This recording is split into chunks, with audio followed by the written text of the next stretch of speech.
Welcome to another episode of the CattleUSA Daily Podcast. Today, I am extremely excited for this conversation. We have another guest speaker on with us. It is Teto Medina Wallace with us, and he is with the Santa Teresa Livestock Auctions in New Mexico.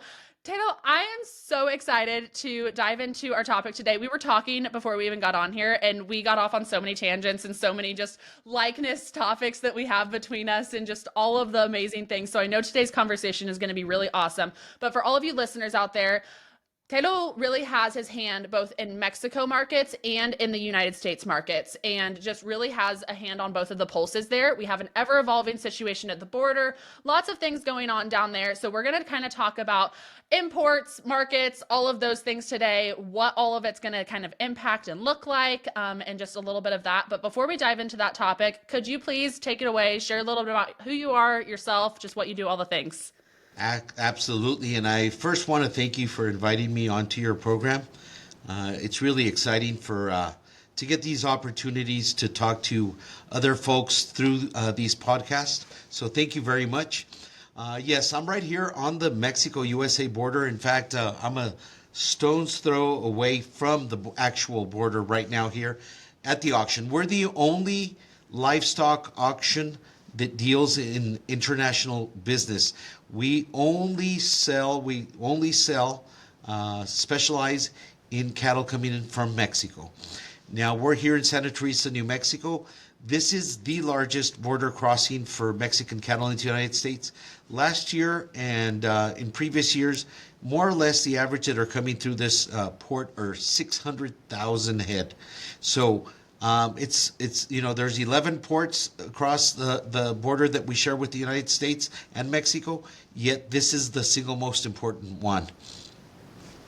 Wow, that is just mind-boggling for me to think about, and just like the fact that you guys are doing all that you do at your auction house where you guys are located, all of the things like that is just really awesome to hear about, especially as a person that's based in the Midwest, that that's very foreign to us, and stuff like that, that livestock auctions look so different for you guys, things like that. So can you go into a little bit, just give the people listening to this a little bit of the background on kind of our border situation that we've got going on right now, a little bit of the background on why we could see some impact on our imports, markets, different things like that. Well, let's go back to November 22nd. The USDA was notified by Mexican authorities that the screwworm was identified in Mexico for the first time, I guess, since the 1980s, when it was officially eradicated, both in the United States and in Mexico. And this immediately brought a border closure. So we remained closed for right about 75 days, I believe, that was the official closure. I might have to revise those days, but it was officially from November 22nd through just 3 weeks past. And we know how impactful this is, because the Mexican cattle that come into the United States, they're between 3 and 5% of all the total receipts that we see in the United States cattle markets. Now, the big impact is that that might be the whole continental United States, and the United States is a huge country. It's way bigger than most of us realize, because we live here and we've been so accustomed to air travel, and it's a small place to us, but it's a humongous place. So it's very impactful, because here in Texas Panhandle, which is a big portion of the cattle industry of the United States, we are a meaningful number. And I say that we because I'm part of the industry. It's between 15 to 20% of the numbers that reach the Panhandle. But more importantly, it's a real important number of light cattle, stockers, that reach the pastures between New Mexico, the eastern New Mexico, northeastern New Mexico, the Panhandle, North Texas, most of Oklahoma, and parts of Kansas as well. And there's other places where they go, but that's mainly where the movement of these cattle are. So we were going right into the most important months for the wheat, for the winter wheat. And boy, you can really, these days, information travels so fast and it impacts markets so fast that to me, it was no surprise when I saw how much impact we had and how expensive those light cattle got in the United States at these auction markets, Oklahoma, Beaver County, and all these areas that I just mentioned. We saw a dramatic rise in cattle prices. Now, that was the trend already. We'd already been on a trend for several weeks before this where cattle prices were rising. Then they took a sharp rise. And I would like to say that we probably saw that impact because we see that even a small fire at one of the processors makes a big deal because people are placing bets. There's a lot of people that are placing bets. We're not just hedging the cattle. We're placing bets. There's a lot of money being moved. And the cattle business per se is a small pond if you look at it in the commodities world. So it's real easy for it to be affected, but we are a big part of the business. Yeah, absolutely. Can you just dive right into a little bit, like what are we seeing right now? How are the markets continuing to be impacted now? We're into February. What are we kind of seeing right now? How's this evolving and stuff? Well, like I said, first of all, the people that were waiting for these cattle, American ranchers, we are interdependent on each other. We have been for well over 100 years in this business. And a lot of American ranchers depend on these cattle.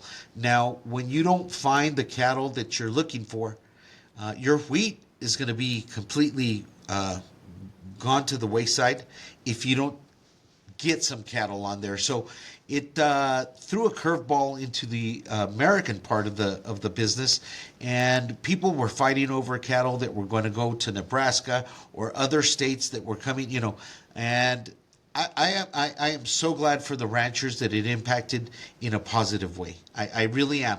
But then again, I have to see the ones that depend on the Mexican cattle and how much it's hurt them, It's been really tough on them. It's been really tough on the Mexican rancher that depends on the United States buyers. Now, we are interdependent because if you see Mexico as a country, it is the 8th most mountainous country on earth. And that has a lot to do with agriculture. That means we don't have the Great Plains. The United States does. And the corn production that we have in the United States, well, it feeds the world, It's our most important agricultural commodity. And cattle consume a lot of this corn. So are we very intertwined? Yes, we are. And it's affected Mexican ranchers. It's affected the American ranchers. Now the border reopened, and right away we see that prices took a little bit of a dive, and we knew it was going to happen. I mean, that's the way supply and demand is. It's the law. It has less to do with the market not wanting these cattle here or wanting them. It has a lot to do with the way that people perceive the markets and how they're going to move. And people place bets. And, fear and greed drive markets. And it drove both the fear and the greed in the humans. But today, we have reopened the border, but it's reopened at a really slow pace. And I think it has a lot to do with the United States Department of Agriculture ensuring that our food supply is not compromised. And, that is very important to all of us as Americans. And I think that they've taken a number of correct steps. We would love to see the border open a little faster and get going back to where we were. One important thing that I could mention here is that right now we're in the cold months in this part of the country, and screwworms are not going to survive during this time. So we're going to see more of a threat if it ever crosses northward, because it was identified over 1,000 miles south of where we're at right here. But the scare was big. Yeah, the scare was big. Impact. It was big. And the thing is, sometimes I feel like as agricultural producers, if you're not someone that works in the markets daily, if you're not in a position like Tato and I are in, where you have your pulse on the markets and you're really paying attention to a lot of things, sometimes it's easy to get put in our own little bubble and be like, I don't need to worry about that right now. That doesn't directly impact me, but it does. If it doesn't impact you today, it's going to impact you tomorrow. If it doesn't impact you tomorrow, it's going to impact you in 6 months, whatever it may be. There is a chain effect. And like you said, the law of supply and demand is coming into effect here. And so we're seeing it all play out. We're seeing a lot of it play out in ways that we did predict that it was going to play out after this really big scare that we had. And we are blessed that we have the Department of Agriculture that is going in here and they're saying, hey, we want to make sure that we are supplying safe beef for the United States, all of that stuff, and that we are keeping this contained, which as a producer, I'm grateful for. As a consumer, I'm grateful for.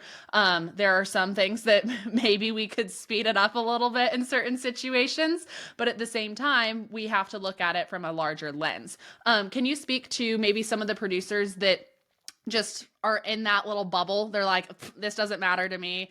I don't really care about the imports that we're getting from Mexico, stuff like that. Why does this matter? Why do we need to be paying attention to this?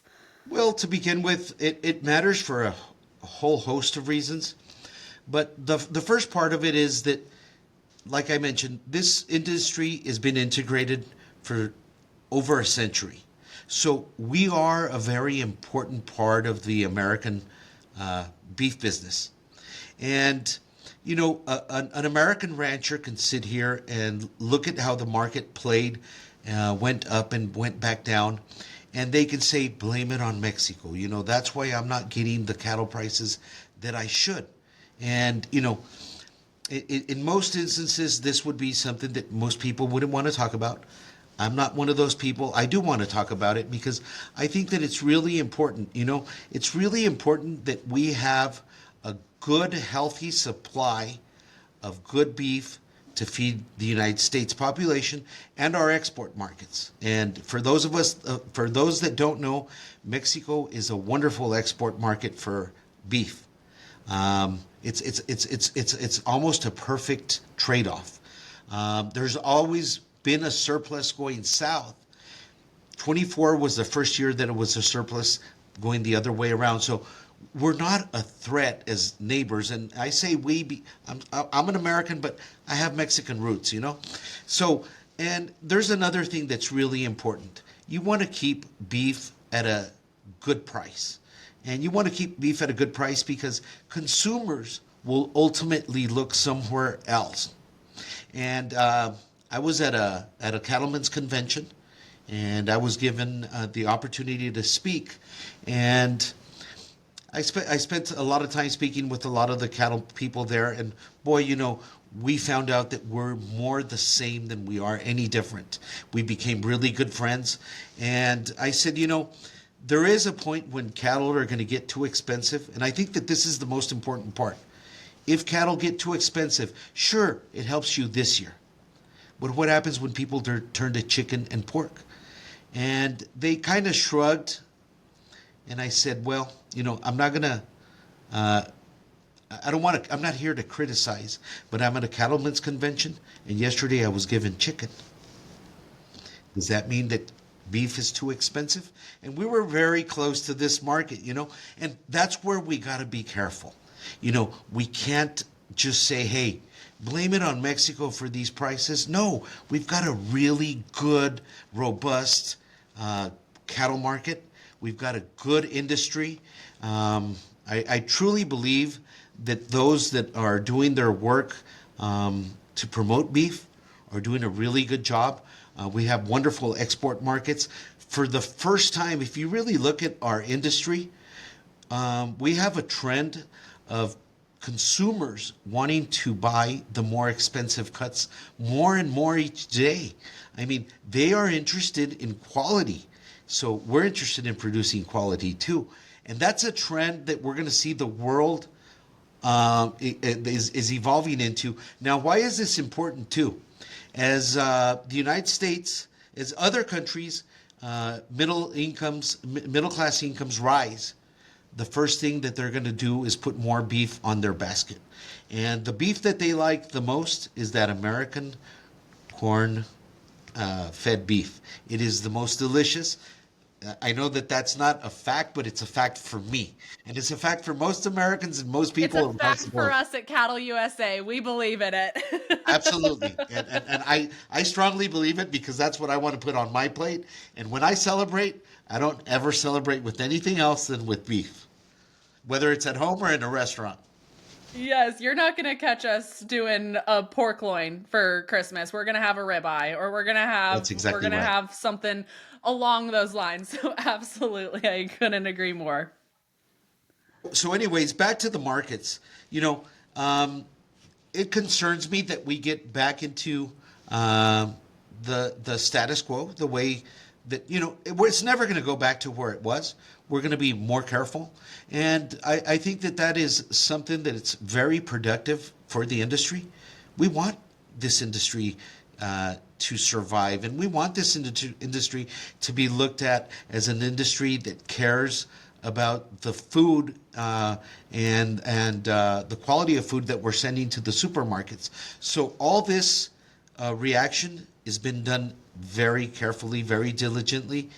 Now, I know that it's put a lot of us in a strenuous position economically. For example, personally, I haven't had an auction in 3 months. We're going to have one on Friday, and I can't thank the good Lord enough for this. But then those 90 days that we didn't have an auction, it made me value my job even more.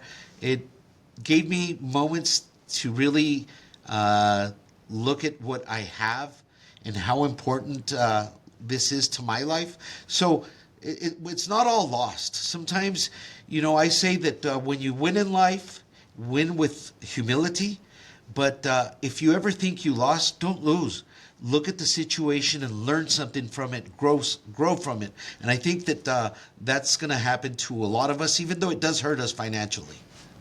Yeah, absolutely. I always say the agricultural community is the most resilient that you're going to see out there. We have been through some woes over the past few decades or however long you've been in the industry. I'm sure a lot of people within the industry have experienced some pretty low lows economically, financially, weather-wise, whatever it may be. We've experienced them, but we kind of always come out on the top side of them. Looking back, hindsight, it's not always pretty to tell those stories, but it's hell, we made it out of it. So that's what we can count on in those situations. Teto, what are we looking like in the future? Looking out in the next couple months, what are you kind of predicting that we're going to be seeing? Any thoughts just kind of on some where it's always ever evolving. We never know what's going to happen tomorrow, really. But what are you guys kind of anticipating down there? Sure, absolutely. And yes, of course, we don't have that little crystal ball. But what we anticipate is that these markets, the export markets, get back up and running. The new protocols set forth by the USDA and Mexican authorities, we hope that soon everything's rolling harmoniously, and that'll bring more cattle flowing north. Because, like I said, we're interdependent. Soon we're going to go into spring, and these calves are going to be really important for spring. I mean, pretty much we missed the winter wheat.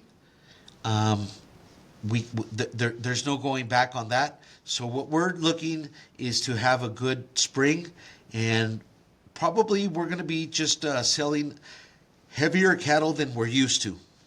The cattle that come out of the border are mainly, I would say at least about 80% are between 300 to 600 pounds. And those are the home-raised ones because there's two classes of cattle that come out of the border. And one is the home-raised cattle, and then there's the put-together that they've already been backgrounded in Mexico. This market doesn't deal with many of those types of cattle. We mainly deal with cattle that come straight off the ranch and are home raised. So those might be a little heavier, but not much because the current regulations don't allow cattle to be put on feed in Mexico and be exported after they've been in pens for over 90 days. So it's very limited. Yeah, But we sure hope absolutely. that we get back to normal or to some numbers that could steadily feed these ranches that depend on these cattle for their spring grasses. Yeah, absolutely. And we see hundreds, if not thousands, of ranches that do really, really need these cattle coming north. So we're all hopeful and optimistic that we've seen a rough late fall and winter as far as these import markets go and stuff like that. But as we're looking out, I've obviously got my hand on a lot of the situations that are happening as well. I'm also optimistic for all of you listeners out there. It's not just Tato. We're optimistic around here. We like to try and keep our heads up in these situations. We wouldn't be telling you guys that we are optimistic if it was kind of, still in the shitter over here.